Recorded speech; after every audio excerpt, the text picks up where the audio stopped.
Hey everyone, and thanks for jumping back into the cryptoverse. Today we're going to talk about Bitcoin. We're going to be looking at the new weekly candle that is formed. So if you guys like the content, please go ahead and subscribe to the channel. Please give the video a thumbs up, and also check out the Telegram channel, which you can find a link to in the description below.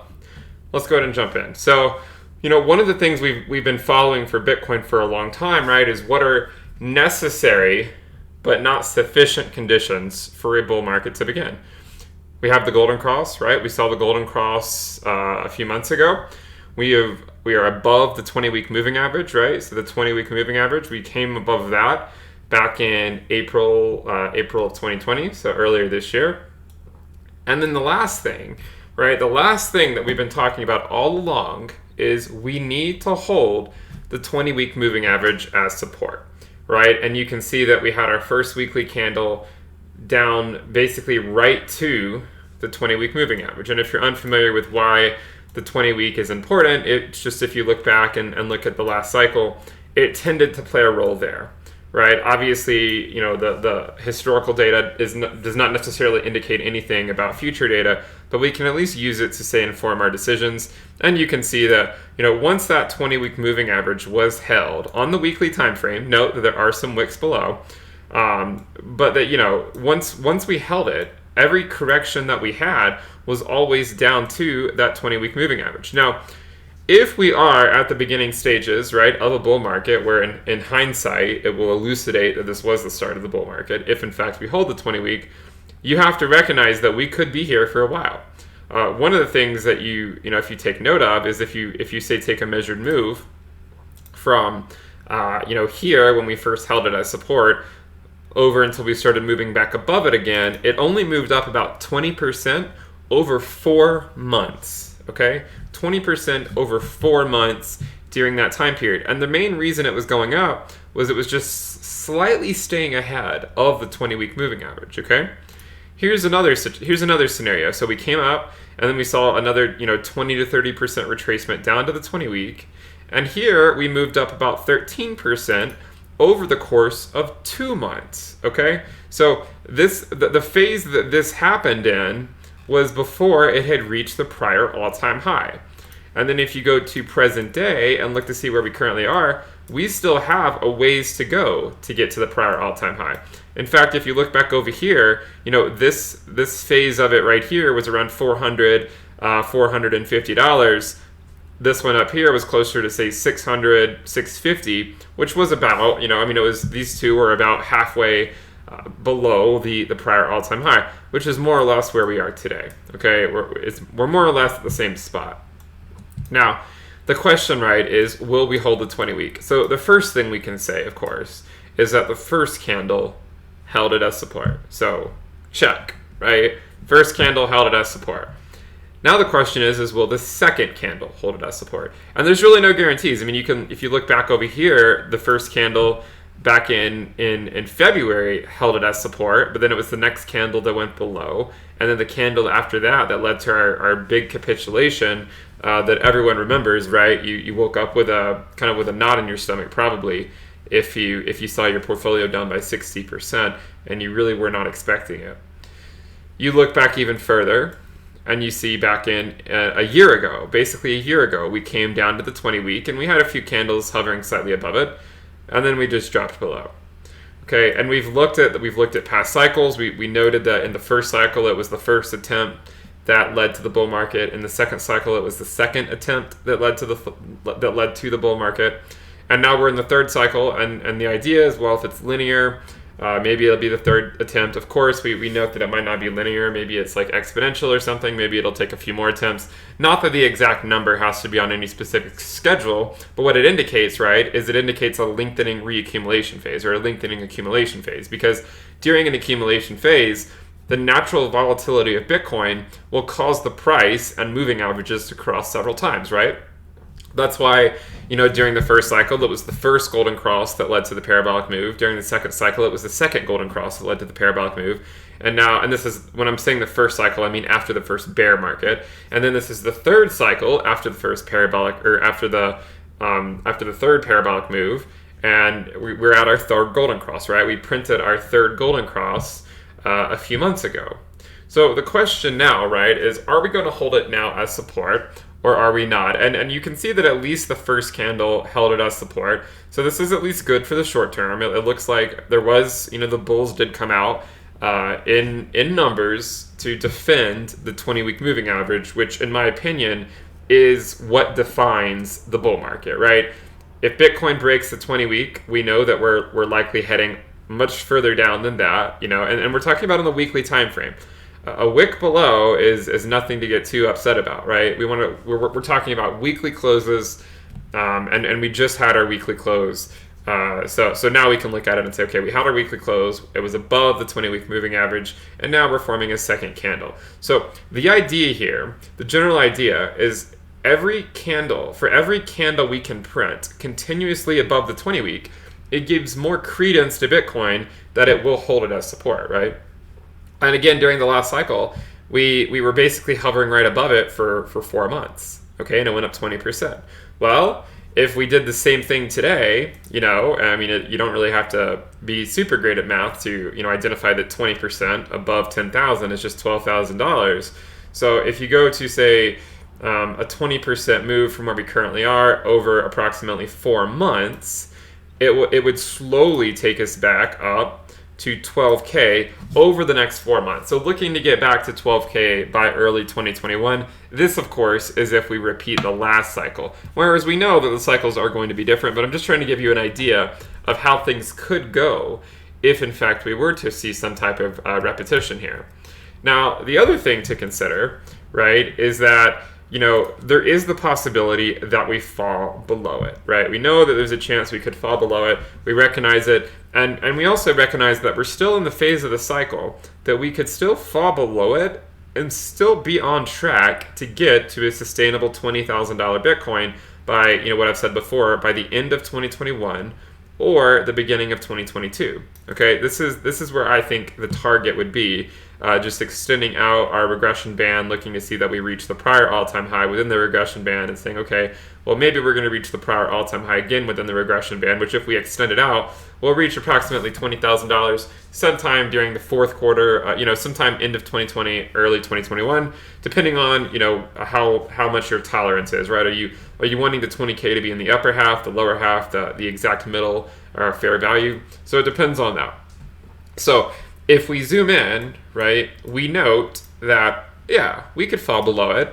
We could easily fall below it and still be on track, right? The fair value, according to the regression band, is $9,290. The lower bound is $6,313, and the upper bound is $13,670. And if you look at the 200-week moving average, as we've shown before, it is nearing the bottom of the regression band, which the last time it did that, it exited it, and then when it came back into it, when the 200-week moving average came back into the regression band, it was identically at the peak of the market cycle.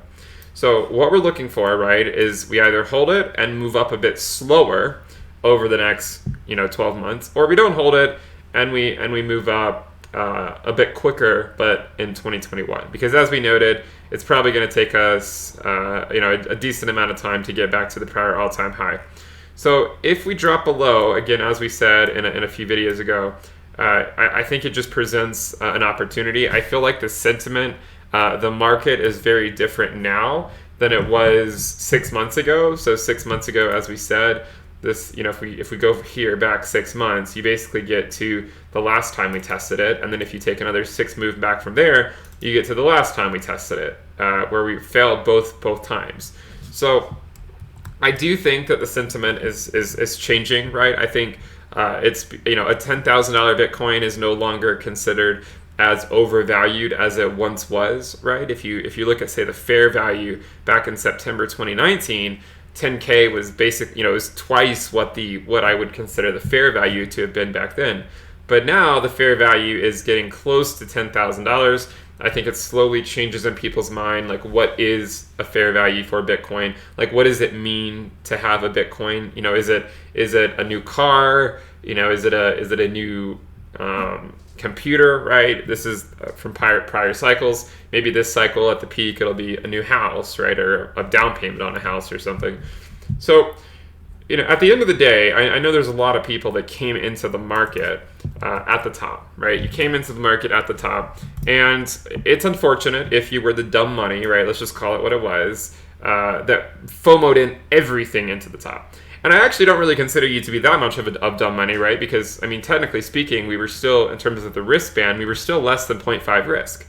So fortunately for you, I think that Bitcoin will bail you out over the next year or so. I think Bitcoin will bail you out, and that you're coming in while you maybe timed the initial entry not so great, right? Obviously, it would have been better if you had been, DCAing on the way up and maybe still buying up here, but not your entire portfolio. I do think there's a good chance that Bitcoin will bail you out over the next year or so, and that you will see, in hindsight, you'll still be considered smart money, right? Yeah, in the short term, maybe it doesn't look so smart, but again, if you look at the macro scale, I think it will. I think time will show that it is still smart money. It's just that you got in at a time where we were recently up several times, several X from the bottom. And this was when we saw the pullback to the 20-week moving average, right? And we recognize that the 20-week moving average can come in any time. In the last cycle, we had 6 or 7 corrections in the bull market down to the 20-week moving average. So we recognize that this is just par for the course, right? It's business as usual. If you were the person buying up here, what I want to warn you about is if you see us come below, right? This is not financial advice, of course, right? If I had bought up here, right, and I did buy some Bitcoin up here, right? I dynamically DCA. It wasn't a lot, but I bought a little.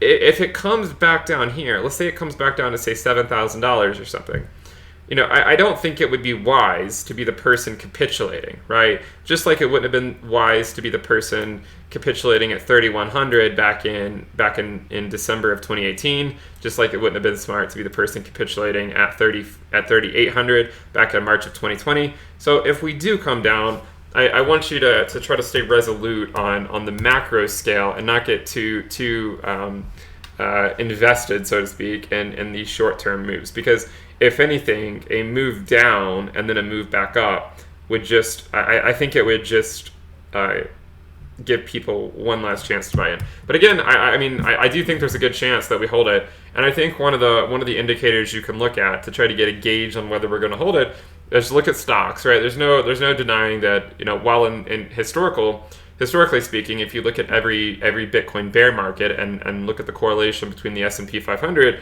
One of those bear markets that was positively correlated, one was negatively correlated, and one was not correlated at all.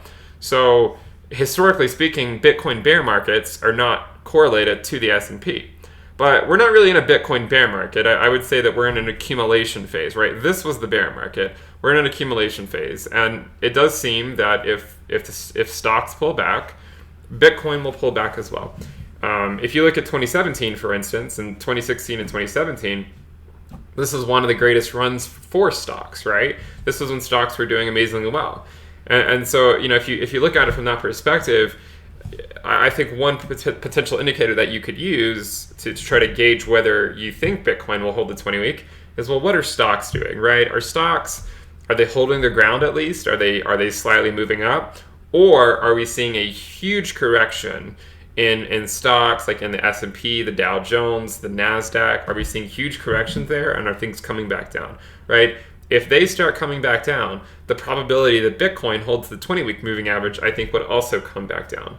The nice thing about Bitcoin, though, is it tends to shake out pretty quickly. So, if it does come back down, I think the best case scenario would just be to get it over with, right? Like, just let it come down, maybe even down to the 200-week if we're lucky, get it over with, and let's continue the run, right? It's really nice when you can continue to buy Bitcoin that's cheap. So look at stocks, right? Look for stocks, look to see how they're doing. If you see them start to struggle, if they start to pull back a lot, then I think this is a good indicator that that Bitcoin is going to have some trouble holding the 20-week moving average. Don't get discouraged either, right? If it gets boring, and we've said this many times, and things can get boring when you're slowly moving up. If you look at the time we spent over here between 8,600 and 10K, it was almost 3 months. During the last cycle, we already showed that the time spent, in some of these before we had price discovery above the prior all-time high, we spent several months in these accumulation phases. And we're likely going to do it for longer in this cycle because we recognize that the cycles are likely lengthening. So if things get boring, right, just, I would say maybe distract yourself with something else, right? I mean, things could get boring. Maybe we slowly stay around the 20-week moving average and slowly move up from the 20-week. But of course, most people like the high volatility, whether it's to the upside or the downside, right? If we break through, then we could easily come down pretty far. Here's the 100-week moving average at 7,700. Here's the 200-week, and this one is at 66.18.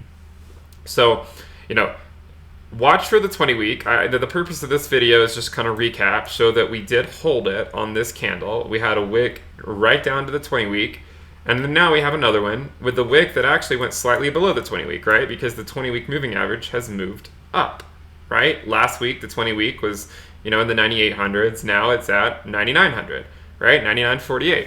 So every single week that goes by, the 20-week moving average, at these prices is going to continue to go up.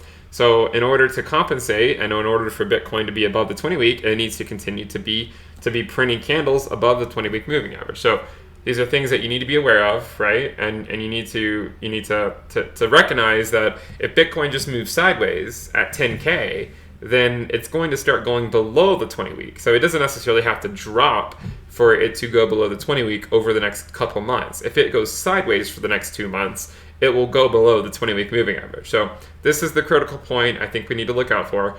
Don't worry about wicks. I would say don't worry about wicks. What you want to be focused on, right, are the weekly candle closes. This is at least my opinion, of course. This is not financial advice. If you guys like the content, I know this was a bit of a ramble video, but I just wanted to give people an update because a lot of people were excited for the fact that we did hold it as support during this weekly close. So if you guys like the content, make sure you check out the premium list at intothecryptoverse.com. Prices are going up on September 28th, so if you want to get grandfathered in and get access to the risk dashboard, the weekly premium video, the weekly premium report, the private chat room, we also have a strategy dashboard as well, and a few other things. So if you want access to it and you want to get grandfathered in at the low price, make sure you sign up before September 28th. You can pay with crypto and get a discount, and I'll see you guys there. So just recapping here, look for Bitcoin, look at the 20-week. Let's hopefully we can see several 20-week, or hopefully we can see several weekly candles that are closing above the 20-week. This is what we want. An immediate bounce, right? I mean, it would be good as well. But I think what would be even more bullish for Bitcoin long term, over the next 6 to 12 months, I think what would be even more bullish than that would be to see it slowly just move up. So then when you look back on it, you see that it was basically right above that 20-week moving average for a couple months, and then it bounces back up. Something like that, okay? So make sure you subscribe to the channel if you guys like the content. There is a Telegram channel, which you can find a link to in the description below. Whoa. I think you guys are getting sucked into a black hole, so I guess we're going to exit the cryptoverse.